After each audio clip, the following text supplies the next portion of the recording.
Data 21 shkurt. Eksodi, kapitulli 4. Mojsiu u përgjigj dhe tha: Por ja, ata nuk do të më besojnë, as do t'i binden zërit tim, sepse do të thonë, Zoti nuk të është shfaqur. Atëherë Zoti i tha: Ç'është ajo që ke në dorë? Ai u përgjigj: Një bastun. Zoti tha: Hidhe për tokë. Ai e hodhi për tokë dhe ai u bë një gjarë përpara të cilit Mojsiu iku me vrap. Atëherë Zoti i tha Mojsiut: Zgjate dorën dhe kape nga bishti. Ai zgjati dorën dhe e mori dhe në dorën e tij ai u bë një bastun. Këtë ke për të bërë, tha Zoti, me qëllim që të besojnë se Zoti, Perëndia i jetërve të tyre, Perëndia i Abrahamit, Perëndia i Isakut dhe Perëndia i Jakobit të është shfaqur. Zoti i tha ende: Tani vër dorën në gjirin tënd. Dhe ai vuri dorën në gjirë dhe pastaj e tërhoqi dhe ja, dora ishte lebrosur e bardhë si bora. Zoti i tha ende: Vëre përsëri dorën në gjirin tënd. Ai e vuri përsëri dorën e tij në gjirë dhe pastaj e tërhoqi nga gjiri dhe ja, ajo ishte bërë një lloj si mishi i tij. Tani ka për të ndodhur që po të jetë se nuk të besojnë dhe nuk e dëgjojnë zërin e shenjës së parë, do të besojnë zërin e shenjës së dytë. Por në rast se ata nuk do të besojnë as këtyre dy shenjave dhe nuk do t'i binden zërit tënd, ti atëherë merr ujë nga lumi dhe derdhe mbi tokë të thatë, dhe uji që do të kesh marrë nga lumi do të bëhet gjak mbi tokën e thatë. Atëherë Mojsiu i tha Zotit: Mjerisht o Zot, unë nuk jam njeri i gojës. Nuk isha i tillë në të kaluarën dhe nuk jam i tillë që kur i ke folur shërbëtorit tënd, sepse jam i ngathët në fjalë dhe kuvend. Zoti i tha: Kush e ka bërë gojën e njeriut, ose kush e ka bërë njeriun të pa gojë, të shurdhër me sy ose të verbër? A nuk jam unë vallë Zoti? Dhe tani shko, unë do të jem me gojën tënde dhe do të mësoj atë që duhet të thuash. Por Mojsiu tha: O Zot, dërgo mesazhin tënd nëpërmjet kujt të duash. Atëherë zemërimi i Zotit u ndez kundër Mojsiut dhe i tha: A nuk është ndofta Aroni vëllai yt, Leviti? Unë e di që ai flet bukur. Ja, tani ai po del të të takoj, sa të shoh, do të ndjej gëzim në zemër të vet. Ti do t'i flasësh dhe do t'i vësh fjalët në gojën e tij, dhe unë do të jem me gojën tënde dhe me gojën e tij dhe do t'ju mësoj atë që duhet të bëni. Ai do të jetë zëdhënë si yt në popull. Kështu ai për ty do të jetë goja dhe ti për të do të jesh si Perëndia. Tani merr në dorë këtë bastun me të cilin ke për të bërë mrekullit. Atëherë Mojsiu iku. U kthye te Jethro, vjerri i tij, dhe i tha: Oh, lërm të shkoj dhe të kthem te vëllezërit e mi që janë në Egjipt, për të parë nëse ende janë gjallë. Dhe Jethro i tha Mojsiut: Shko në paqe. Zoti tha Mojsiut në Midian: Shko, kthehu në Egjipt, sepse të gjithë ata që kërkonin jetën tënde kanë vdekur. Kështu Mojsiu mori të shoqen dhe të bijt, i hipi mbi Gomar dhe u kthye në vendin e Egjiptit. Dhe Mojsiu mori në dorë bastunin e Perëndis. Zoti i tha pastaj Mojsiut: Kur të jesh kthyer në Egjipt, do të kujdesesh të bësh para faraonit tërë mrekullitë që të kam dhënë pushtet të kryesh. Por unë do ta ngurtësoj zemrën e tij dhe ai nuk do ta lër popullin të shkojë. Dhe ti do t'i thuash faraonit: Kështu thot Zoti, Izraeli është biri im, i parlinduri im. Prandaj unë të them: Lëre birin tim të shkojë që të më shërbej, por në qoftë se ti nuk e lë të shkojë, ja unë do të vras birin tënd, të parlindurin tënd. Por gjatë udhëtimit, në vendin ku kishin fushuar, Zoti shkoi të takojë Mojsiun dhe u përpoq ta bënte të vdiste. Atëherë Sefora mori një strall të mbret dhe preu prepucin e birit të saj dhe e hodhi në këmbët e Mojsiut duke thënë: Ti për mua je një dhëndër në gjak. Kështu Zoti e la. Atëherë ajo tha: Ti je një dhëndër gjakatar për shkak të rrethprerjes. Zoti i tha Aronit: Shko në shkret e tjerë të takosh Mojsiun. Dhe ai shkoi e takoi atë në malin e Perëndis dhe e puthi. Dhe Mojsiu i tregoi faraonit tërë fjalët që Zoti e kishte porositur të thoshte dhe tërë shenjat e mahniqme që i kishte urdhëruar të bënte. Atëherë Mojsiu dhe Aroni shkuan dhe mblodhën tërë pleqt e bijve të Izraelit. Dhe Aroni tregoi tërë fjalët që Zoti i kishte thënë Mojsiut dhe bëri mrekullit në sy të popullit. Kështu populli i besoi. Ata kuptuan që Zoti kishte vizituar bijtë e Izraelit dhe kishte parë dëshpërimin e tyre, dhe u përkulën dhe e adhuruan. Luka, kapitulli 7. Dhe pasi e përfundoi gjithë këtë ligjërat drejtuar popullit që e dëgjoi, hyri në Kapernaum. Dhe një kryeqindës kishte një shërbëtor që e donte shumë. E kishte të sëmur keq për vdekje. Dhe ai kur dëgjoi për Jezusin, i dërgoi disa pleq judenj që ta lusnin të vinte e të shpëtonte shërbëtorin e tij. Dhe si arritën te Jezusi, ata e lutën me ngulm duke i thënë: Ai është i denjë që ti ta pranosh për këtë gjë, sepse ai e do kombin ton dhe ai na e ndërtoi sinagogën. Atëherë Jezusi shkoi me ta. E kur ishte jo shumë larg shtëpisë, kryeqindës i dërgoi miq për t'i thënë: Zot, mos u mundo, sepse unë nuk jam i denjë që ti të hysh në çatin time. Prandaj nuk e çmova veten të denjë të vite ti. por t'i fol një fjalë dhe shërbëtori im do të shërohet, sepse edhe unë jam një njeri nën autoritet dhe kam nën vete ushtar.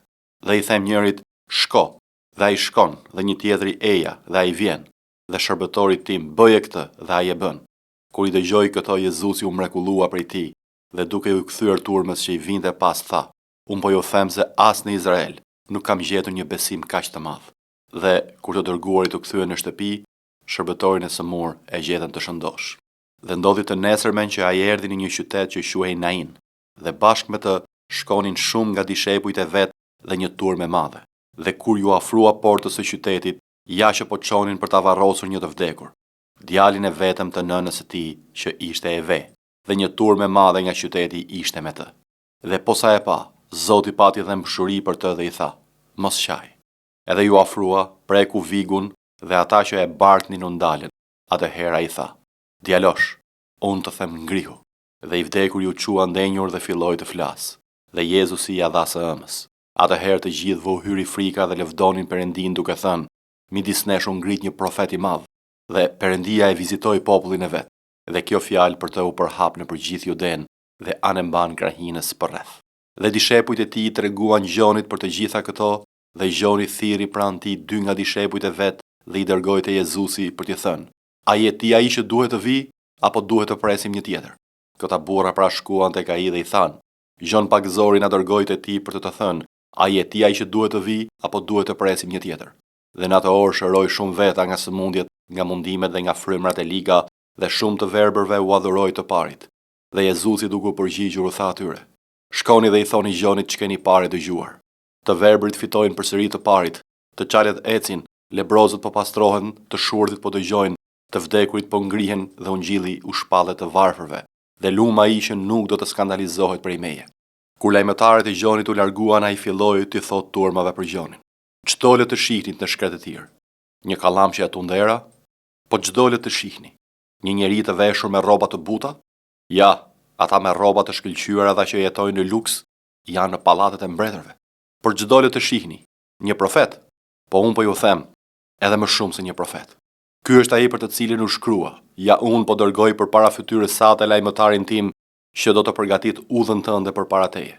Sepse unë po ju them që nga të lindurit prej grash nuk ka asnjë profet më të madh se Gjon Pagëzori, por më i vogli në mbretërinë e Perëndisë është më i madh se ai.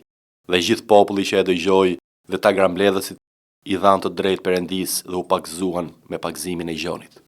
Por farisejnë dhe mësuesit e ligjit hodhën poshtë këshillin e Perëndisë për veten e tyre dhe nuk u pagëzuan prej tij. Atëherë Zoti tha, me këtë i krahasoj pra njerëzit e këtij brezi dhe kujt i ngjajnë? U ngjajnë fëmijëve që ulën ndër sheshe dhe i tharrasin njëri tjetrit duke thënë, ne i ram fyllit për ju dhe ju nuk kërcyet. Ne vuajtëm për ju dhe ju nuk qat.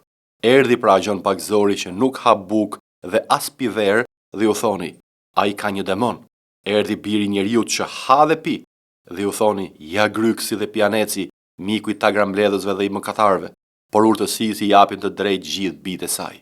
Një nga farisejtë e ftoi atë të haj bashkë me të. Dhe ai hyri në shtëpinë e fariseut dhe ul në tryezë. Dhe ja një grua nga ai qytet që ishte një mëkatare, kur mori vesh se ai ishte në tryezën e shtëpisë së fariseut, solli një enë alabastri plot me vaj erkëndshëm. Dhe duke qëndruar prapa te këmbët e tij, duke qarë, filloi t'ia lag me lot këmbët dhe t'ia fshi me flokët e kresë së saj, dhe t'ia puthte këmbët dhe t'ia vajoste me vaj erkëndshëm. Kur e pa këtë, fariseu që e kishte ftuar tha me vete, nëse ky do të ishte një profet, do ta dinte kush dhe çfarë lloj njeriu është gruaja që po e prek, sepse ajo është një mëkatare. Dhe Jezusi, duke u përgjigjur, i tha, Simon, kam diçka për të të thënë. Dhe ai tha, fol mësues. Dhe Jezusi i tha, një huadhënës kishte 2 huamarrës. Njëri i kishte borxh 500 denar dhe tjetri 50. Me që ata nuk kishin të paguanin, ai u afali të dyve. Thuaj pra, cili nga ata do ta doj më shumë? Dhe Simoni duke u përgjigjur tha, madhëmendja ai të cilit i fali më shumë. Dhe Jezusi i tha, gjykove drejt. Pastaj si u kthye nga gruaja, i tha Simonit, a e sheh këtë grua? Unë hyra në shtëpinë tënde dhe ti nuk më dhe ujë për të larë këmbët. Ajo përkundrazi mi lagu këmbët me lot dhe mi fshiu me flokët e kresë. Ti nuk më dhe as puthje, por ajo qysh se hyra nuk mbaroi së puthuri këmbët e mia. Ti nuk mi vajose kryet me vaj. kurse ajo mi vajosi këmbët me vaj erkëndshëm. Prandaj unë po të them se mëkatet e saj të shumta janë falur, sepse ka dashur shumë, por kujt i falem pak, do pak. Pastaj i tha asaj, mëkatet e tuat janë falur. Atëherë ata që ishin në Troezë bashkë me të filluan të thoshin me vete, po kush qen ka ky që po fal ka edhe mëkatet? Por Jezusi tha gruas, besimi yt të shpëtoi. Shko në paqe. Jobi, kapitulli 21. Atëherë Jobi u përgjigj dhe tha, dëgjoni me kujdes atë që kam për të thënë, dhe kjo të jetë kënaqësia që më jepni. Kini durim me mua dhe më lini të flas, dhe kur të kem folur, edhe talluni me mua. A ankohem vallë për një njeri, dhe pse fryma ime nuk duhet të trishtohet. Shikomuni dhe habituni dhe vini dorën mbi gojë. Kur e mendoj me zë frika dhe mishi im fillon të dridhet. Pse pra jetojnë të babeset dhe pse plaken dhe shtojnë pasuritë e tyre? Pasardhësit e tyre fuqizohen bashkë me ta në vështrimet e tyre dhe fëmijët e tyre lulëzojnë në sytë e tyre. Shtëpitë e tyre janë në siguri, pa tmerre, dhe fshikulli i Perëndis nuk rëndon mbi ta. Demi i tyre mbars dhe nuk gabon, lopa e tyre pjell pa dështuar. Dërgojnë jashtë si një kopete vegjëlit e tyre dhe bitë e tyre hedhin valle. Këndojnë në tingujt e timpanit dhe të qestes dhe kënaqen me zërin e flautit. I kalojnë në mirëqenie ditët e tyre, pastaj në një çast zbresin në Sheol. Megjithatë, i thoshin Perëndis, largohu nga ne, sepse nuk dëshirojmë as pak të njohim rrugët e tua. Kush është i plot fuqishmi të cilit duhet i shërbejmë? Ç'përfitojmë veç kësaj kur e lusim? Ja, begatia e tyre nuk është vallë në duart e tyre. Këshillat pa bezëve është mjaft larg meje.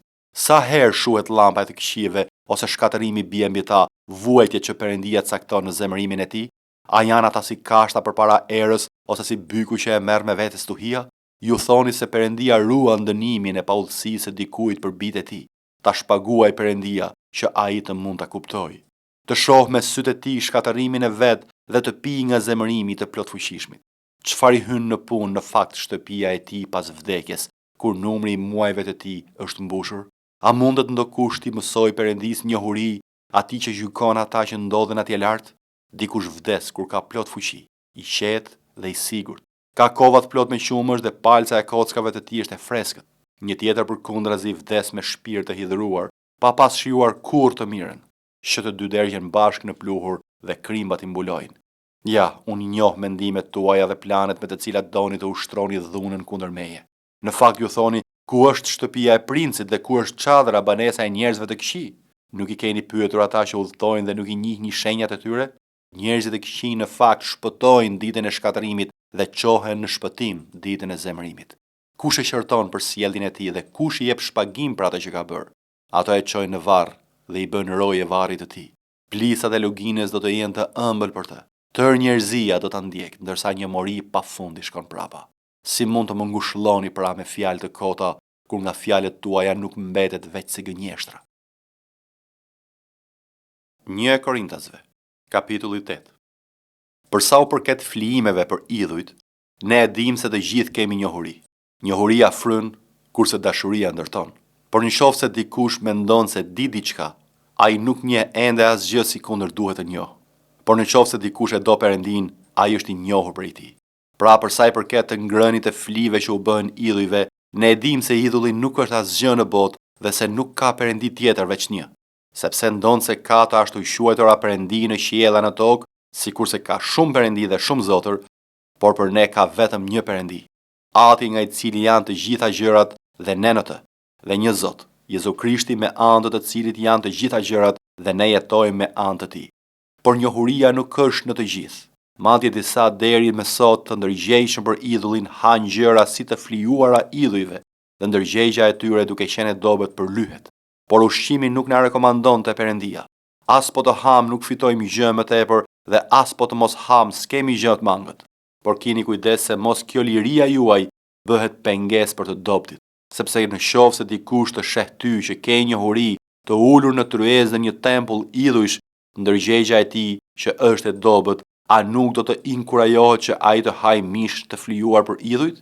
Edhe kështu për shkak të njohurisë sate do të humbas vëllai i dobët për të cilin vdiq Krishti. Por kështu kur mëkatoni kundër vëllezërve duke plagosur ndërgjegjen e tyre të dobët, ju mëkatoni kundër Krishtit. Prandaj në qoftë se një ushqim skandalizon vëllain tim, unë nuk do të ha më kurrë mish që të mos e skandalizoj vëllain tim.